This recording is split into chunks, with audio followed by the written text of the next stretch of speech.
कोडे जी रिपोर्ट अख्तर कीरियो। कोडे जी उजण youth forum पारां वुमेन एग्रीकल्चर डेवलपमेंट ऑर्गेनाइजेशन जे ताउन सां ॻोठ हाकिम अली उजण में नादरा वैन घुराई वई, जंहिंमें केतिरा ई मुफ़्त कार्ड ठाहिया विया।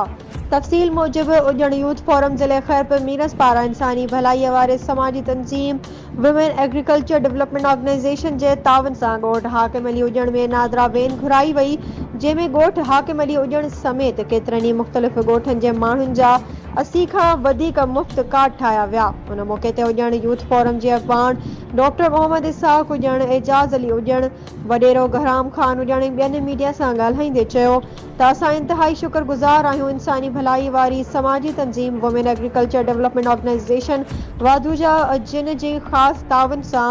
अॼु नादरा वेन असांजे ॻोठ हाकिम अली उजण में पहुची असांजे ॻोठ समेत आसपास जे ॻोठाणनि जा 80 खां वधीक कार्ड ठाहिया। उन मौक़े ते वुमेन एग्रीकल्चर डेवलपमेंट ऑर्गेनाइजेशन जे सदर ज़ाहिदा परवीन यास्मीन सोलंगी, अख्तर हुसैन जिस्कानी बच्चर सोलंगी, उजण यूथ फोरम जा अॻवान सहाफ़ी ज़वार काज़िम हुसैन उजण, नज़ाकत अली उजण, नेमत अली मंठार अली उजण ॿिया मौजूद हुआ।